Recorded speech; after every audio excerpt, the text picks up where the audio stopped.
Bonjour précieux public, je ne pourrai jamais vous remercier assez pour le temps que vous dégagez pour ce rendez-vous mensuel.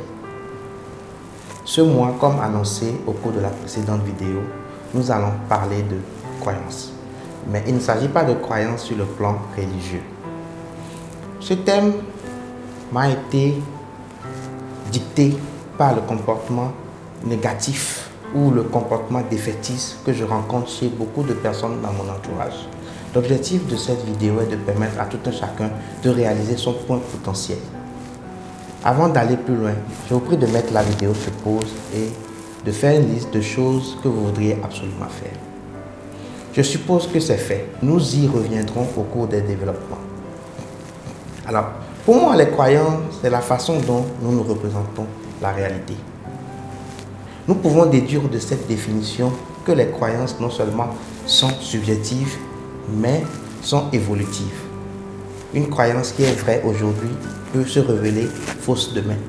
Une croyance qui est vraie, ou bien la croyance d'une personne donnée, peut être différente de celle d'une autre personne.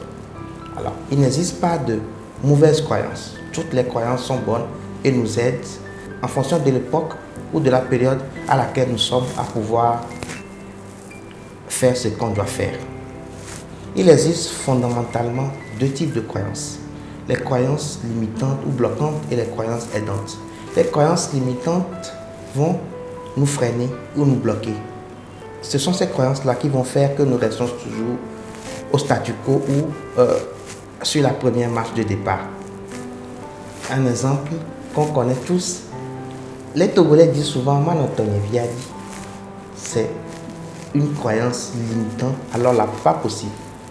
Ça voudrait dire se contenter d'un boulot merdique qu'on déteste, se contenter d'une voiture pourrie, se contenter des amis avec lesquels on ne s'amuse pas, se contenter de tout ce qui nous est tombé dessus sans aucune possibilité de pouvoir améliorer ou évoluer. Je dis non, nous devons cesser ça dès maintenant. Nous devons nous servir des croyances aidantes. Comment ça marche? Mettez encore une fois de plus la vidéo sur pause. Déterminez les freins qui vous empêchent de réaliser les objectifs sur la première liste. Vous verrez que en dehors de la peur et du manque de confiance en soi, il n'y a absolument aucune limite à nos ambitions, pour peu que nous soyons prêts à mettre les moyens qu'il faut. Se surpasser, travailler dur, dominer sa peur, avoir confiance en soi nous permet de pouvoir atteindre tous les objectifs.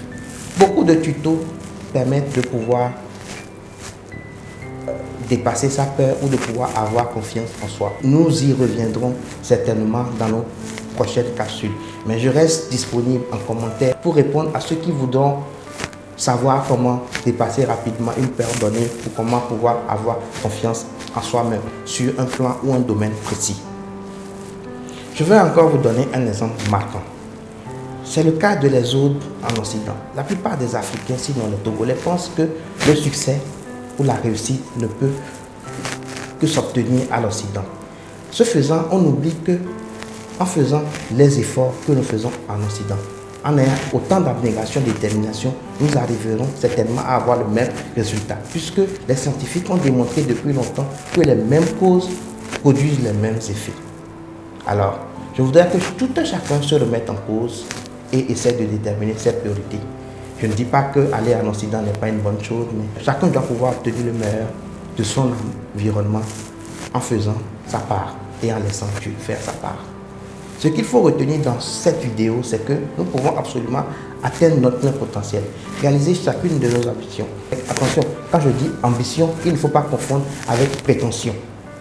Nous pouvons atteindre nos ambitions légitimes, les ambitions objectifs, en faisant notre part, en ne ménageant aucun effort et en se surpassant. Faire des efforts à hauteur de l'ambition ne permettra que d'avoir le résultat qu'il faut. Ceci étant, je voudrais souhaiter à tout un chacun un bon mois de juillet. C'est le début de vacances pour beaucoup de personnes, alors je vous exhorte à profiter de chaque période au maximum, à vous amuser, mais aussi à penser à vous construire des croyances aidantes pour la prochaine rentrée. Je voudrais également souhaiter un heureux anniversaire à moi-même d'abord et aux autres natifs de juillet. Puissions profiter de cet instant avec notre entourage et continuer par leur apporter notre joie de vivre et notre lumière. Au revoir et à bientôt.